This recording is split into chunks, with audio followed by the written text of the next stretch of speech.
أعوذ بالله من الشيطان الرجيم يا أيها الذين آمنوا أطيعوا الله وأطيعوا الرسول وأولي الأمر منكم فإن تنازعتم في شيء فردوه إلى الله والرسول إن كنتم تؤمنون بالله واليوم الآخر ذلك خير وأحسن تأويلا.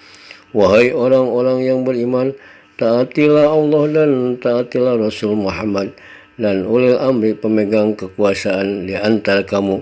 Kemudian jika kamu berbeda pendapat tentang suatu, maka kembalikanlah kepada Allah, Al-Quran dan Rasul Sunnahnya jika kamu beriman kepada Allah dan hari kemudian. Yang demikian itu lebih utama bagimu dan lebih baik akibatnya. Quran Surat An-Nisa ayat 59. Sebab-sebab perbedaan pendapat. Kenyataan di kita dalam pelaksanaan ibadah ternyata beragam. Dalam wudu, tayamum, sholat masih banyak beragam dalam pelaksanaan sholatnya. Umpamanya dalam sholat ada yang dimulai dengan nawaitu sholli fardhu dhuhri, ada yang langsung saja takbir, ada yang kunut subuh, ada yang tidak, ada yang utak-utak ya, apa ini menggerak-gerakkan telunjuk, ada yang tidak. Ini gimana? Mana yang benar? Nah, mengapa terjadi perbedaan pendapat seperti itu yang kenyataannya juga berbeda dalam pengamalannya? Pertama, mengapa terjadi perbedaan pendapat?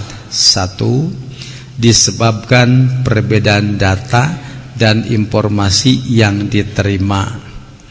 A, katakanlah menemukan hadisnya, sementara B tidak menemukan hadisnya. Tentu saja akan berbeda pendapat, akan berbeda pengamalan karena sepihak mendapatkan hadisnya, sementara pihak lain tidak mendapatkan hadisnya. Karena terjadilah perbedaan pendapat. Jadi satu, disebabkan perbedaan data dan informasi yang diterima. Contoh, dalam takbir dalam sholat ada yang Allahu Akbar, simpan di sini sedekap. Ada juga yang irsal, lepas tangan. Ada seperti itu? Di mana? Ada? Di Indonesia ada? Tidak ada di Indonesia. Kalau di Mekah banyak, di Saudi banyak. Itu di antaranya adalah Mazhab Maliki. Jadi mazhab Maliki berpendapat tidak sedekap setelah ngangkat tangan, tapi lepas tangan saja, irsal. Nah, mengapa sampai terjadi perbedaan seperti itu? Karena Imam Maliki tidak menemukan hadis yang mesti sedekap. Bukan tidak ada, tidak menemukan hadis yang mesti sedekap. Sedangkan dalam ibadah mesti ada dalilnya, mesti ada hadisnya. Mana perintah untuk sedekap? Nggak ada. Berarti lepas tangan saja. Nah, apakah tidak ada hadisnya atau tidak diketemukan oleh Imam Maliki? Kenyataan hadisnya ada yang memerintahkan untuk bersedekap di sini. Hanya di zaman Imam Maliki, oleh Imam Maliki belum dapat diketemukan hadisnya. Wajar? Wajar. Mengapa wajar? Karena di zaman Imam Maliki belum ada kitab hadis. Imam Maliki lahir tahun 93 Hijriah. Belum ada kitab hadis. Seperti kitab Bulughul Maram, Sahih Bukhari, Muslim, belum ada. Di mana hadis-hadis itu ada? Masih dalam hafalan-hafalan para sahabat, para tabi'in. Belum dituangkan dalam wujud buku. Karenanya Imam Maliki belum menemukan hadis tersebut. Di samping itu, Imam Maliki menetap di satu daerah, tidak banyak menjelajah ke negara-negara lain.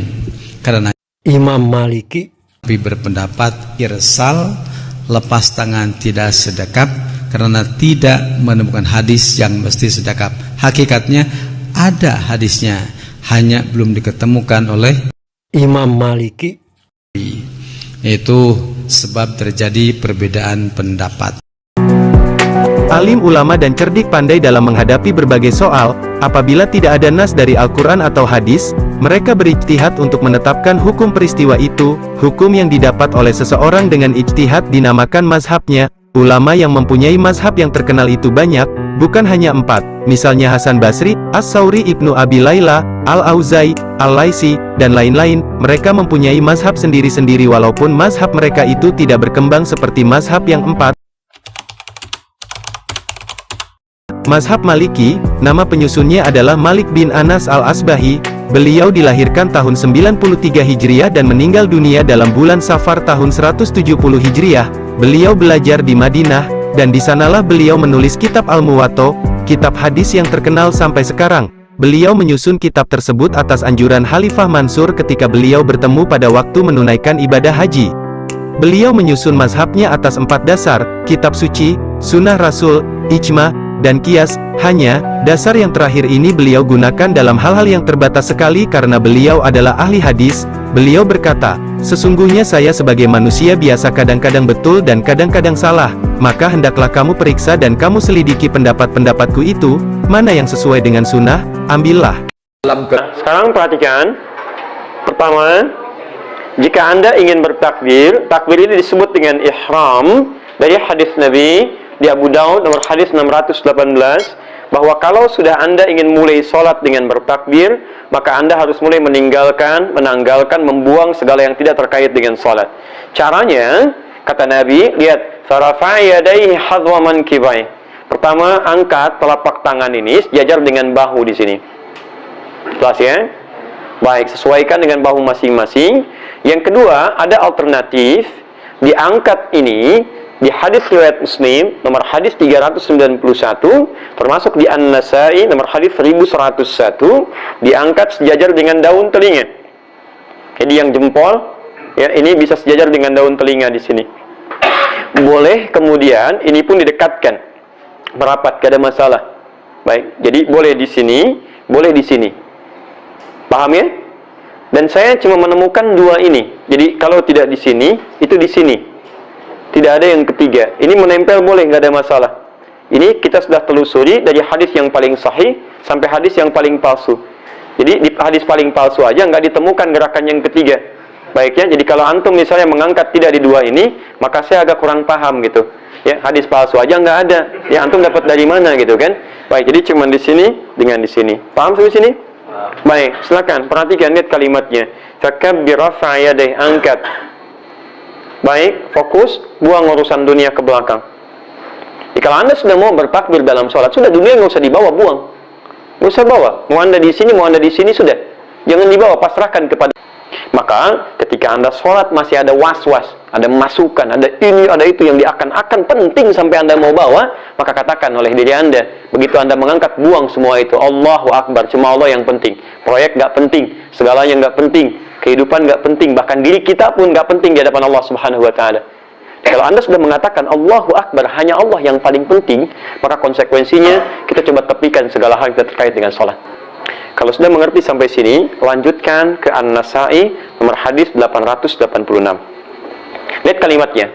Saya belum tuliskan ini. An-Nasai nomor hadis 886. Setelah diangkat begini, ini kan tangan masih begini. Terus diapakan? Fawada'a yadahu al-yumna 'ala al-yusra. Fawada'a. Ingat pakai fa di sini. Tapi kalau menggunakan fa, ini harfu 'atfin bila hudud. Huruf perangkai penyambung di antara 2 peristiwa tanpa jeda. Peristiwa pertama adalah mengangkat tangan sejajar dengan bahu atau daun telinga. Peristiwa kedua meletakkan telapak tangan yang kanan di punggung yang kiri. Ketika keduanya disambungkan dengan huruf fa, ini menunjukkan kata para ulama tidak ada jeda antara mengangkat sampai dengan menutup. Jadi begitu diangkat Allah misalnya kan, Allahu Akbar, langsung ditutup. Jelas ya? Karena itu tidak didapati, jangankan di hadis sahih, di hadis palsu pun, bahkan yang paling palsu sekalipun, tidak ditemukan gerakan-gerakan lain yang diriwayatkan dari mulai takbir mengangkat sampai menyimpan. Jelas sampai sini? Nah, jadi saya di sini kadang suka mengamati, tapi saya tidak bermaksud menyalahkan ya. Tapi kita menelusuri, ini cara terbaiknya. Kalau Anda temukan alasannya, kita sampaikan, kita bahas sama-sama. Kalau Anda benar, saya ikuti. Kalau saya benar, saya tidak paksa untuk Anda mengikuti saya. Tapi kita ikuti dalilnya supaya kita sesuai. Misal, dari mulai mengangkat seperti ini, kadang ada orang yang beranggapan, Ustadz gak enak lah, gak sopan. Masa kiri duluan ditutup sama yang kanan? Ya kan kanan itu yang baik. Kenapa nggak kita dahulukan yang kanan, baru kiri, baru kita tutup? Jadi begitu takbir, kanan masuk duluan, kiri begini, kemudian tutup. Baiknya, ya jadi begitu angkat, Allah, begini. Kadang-kadang lebih khusus sedikit, kaki naik dikit gitu kan. Nah ini, sebagian lah ya. Begitu diangkat, ini, ada pasangannya. Nah ini mohon izin, mohon maaf, saya belum menemukan dalilnya. Jangankan di hadis sahih, di hadis palsu pun nggak ditemukan. Bagaimana Ustadz bila ada satu masalah, tapi ada dua sahabat yang saling berbeda? Mana yang harus diikuti? Apa sahabat bisa saja salah dalam berijtihad? Ini pertanyaan yang sangat bagus. Perlu dipahami, umumnya dalam masalah akidah, para sahabat radhiyallahu ta'ala anhum ajma'in sepakat. Ada sedikit yang mereka beda pendapat. Sebaliknya, dalam masalah fikih, para sahabat banyak beda pendapat. Apalagi ulama setelahnya. Tapi tidak semuanya tentunya. Ada banyak pendapat dalam masalah fikih, ulama sepakat. Ketika para sahabat beda pendapat, terutama dalam masalah-masalah fikih, bagaimana kita harus menyikapinya? Lihat kata Imam Syafi'i rahimahullah, sebagaimana disebutkan dalam kitab Al-Madkhal ila Sunan Al-Kubra lil Baihaqi. Asy-Syafi'i rahimahullah mengatakan, wa idza qala ar-rajulani minhum fi syai'in qawlain mukhtalafain nadartu, dan apabila dua orang dari kalangan sahabat memiliki dua pendapat yang berbeda, maka aku akan meneliti. Jadi dalam riwayat yang sebelumnya kata Asy-Syafi'i, aku tidak akan membuat pendapat yang baru. Aku akan mengikuti salah satu dari pendapat sahabat. Tapi pendapat yang mana? Maka ini jawabannya. Fa in kana qawlu ahadihima ashbah bi kitabillah wa ashbah bis sunnati min sunani Rasulillah sallallahu alaihi wasallam akhadtu bihi. Jika aku dapatkan pendapat salah satu dari keduanya lebih menyepakati, lebih menyerupai kitab Allah atau sunnah Rasulnya sallallahu alaihi wasallam, itulah yang aku ambil. Jadi, mana yang lebih sesuai dalil, itu kata Asy-Syafi'i rahimahullah, itu yang aku ambil. Dan ini juga sekaligus menjawab pertanyaan, apakah sahabat mungkin salah? Jawabannya ya. Mungkin ada sahabat yang salah. Pendapatnya bertentangan dengan Al-Quran dan Sunnah. Tapi ingat, sahabat tidak mungkin sengaja salah. Sengaja menyelisihi Al-Quran dan Sunnah. Sahabat yang salah itu mungkin karena dia belum tahu dalilnya. Hadisnya belum sampai kepadanya. Sehingga dia berijtihad, dia tidak mengetahui ijtihadnya menyelisihi hadis sahih. Seperti ketika Umar radhiyallahu anhu ingin memasuki negeri Syam. Padahal negeri Syam ketika itu sedang terjadi wabah. Seperti yang kita hadapi saat ini. Maka Umar bermusyawarah dengan para sahabat beliau. Sebagian sahabat mengatakan, jangan masuk. Sebagian berpendapat, boleh kita masuk ke negeri tersebut. Lalu datang sahabat yang mulia Abdurrahman bin Auf dan mengabarkan Rasulullah SAW melarang masuk kalau di satu negeri terjadi wabah. Nah, sahabat yang mengusulkan untuk masuk ke negeri tersebut karena mereka belum tahu ada hadis itu. Andai mereka tahu, tentu mereka tidak mungkin menyelisihi. Oleh karena itu, setelah mereka mendengarkan hadis tersebut, semuanya tunduk langsung kepada hadis tersebut. Itu hadis yang masyhur, Nabi SAW mengatakan, "Idza sami'tum bihi bi ardin fala taqdamu alaih. Wa idza waqa'a bi ardin wa antum biha fala takhruju firaran minhu." Kalau kalian mendengarkan wabah terdapat di satu negeri, jangan kalian masuk ke negeri tersebut. Kalau terjadi di satu negeri dan kalian berada di dalamnya, jangan kalian keluar darinya untuk lari darinya. Rasulullah SAW mengajarkan kepada kita sejak dulu untuk melakukan karantina atau lockdown supaya wabah ini tidak semakin menyebar.